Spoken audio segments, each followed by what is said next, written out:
In my last video, I talked about how I made the floors and the walkways and the chimneys and the fireplace out of paper carrying trays. I thought I'd show you some photos of how I actually did it step by step. I took this coffee carrying tray, tore it into tiny little pieces, arranged the pieces on a piece of matte board, glued everything down with white glue, and then I tried it into the room. I liked how it looked, so I added some color. I used watered down chalk pastel. Then I tried it back in the room again. Next, I had to add the mortar in between each stone. I did this with a toothpick. Here you can see half of the room done. I used joint compound and a toothpick in between and around each and every stone. And here it is completely done.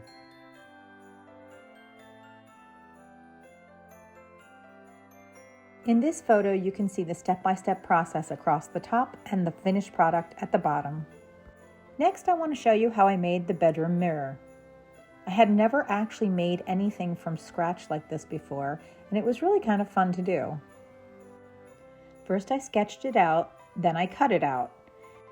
Then I brushed on some green paint, making the brush strokes look like branches.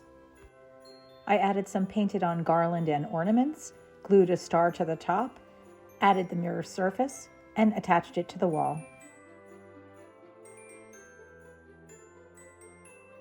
After making and decorating the Christmas tree, I decided it needed a star for the top. So I took this brass star and painted it to make it look like Santa Claus.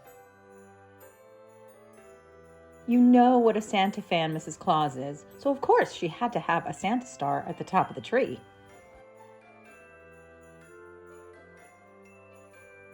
I took this shopkeeper doll for $10 and I converted him into Santa Claus.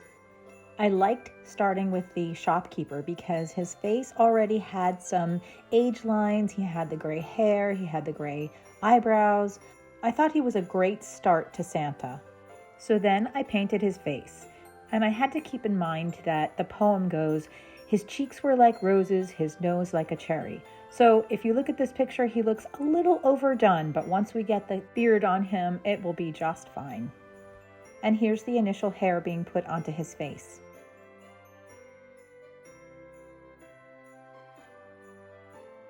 I took this side image of Santa as the shopkeeper because look at how tiny his belly is. So I added a lot of padding and he started to really look like Santa. Like Mrs. Claus says in Rudolph the Red-Nosed Reindeer, "Who ever heard of a skinny Santa?" Next, I took a pattern that I had and I cut out his shirt from this green checkered fabric. And here he is mostly dressed. And there's the belt. And there's the smock.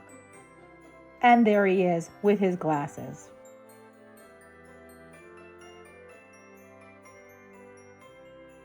Sometimes you think things are going to go a certain way when building a dollhouse piece of furniture. And they don't always go the way you thought. I wanted to show you what I originally did with my corner fireplace. It is a very strange shape because the space between the corner and one window is different from the space between the corner and the other window, if that makes any sense. You can see in this picture how one side is slightly wider than the other. It was quite a challenge to try and make it the right way. This was the first piece I ever made with the coffee carrying trays. And I went through the process of gluing it all together and pushing the pieces together. And I didn't allow any space in between because I thought maybe when they dried, they would shrink back a little bit, but they didn't. I added the coloring, I added some gloss over the top. I even added a second layer where the chimney would be, and it just didn't look right. So I started over. I find that sometimes you just have to start over, and it's really okay. And here's a picture of the old fireplace next to the new one. And then I aged the new fireplace, and I like it so much better.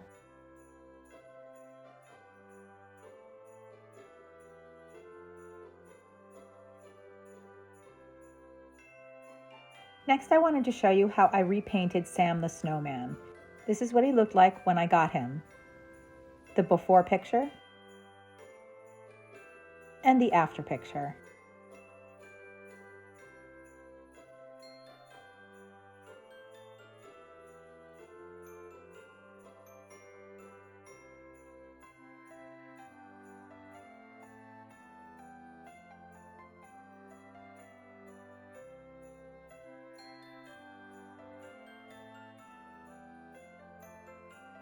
And sometimes you run out of materials. I ran out of shingles and I had to match the shingles together. So here's the progression. I painted and painted and painted, adding different shades here and there until finally I was happy with the result.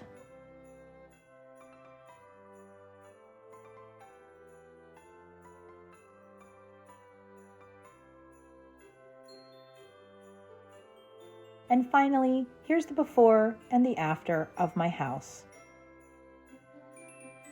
Thanks for joining me. I hope you enjoyed seeing each of these pieces come together.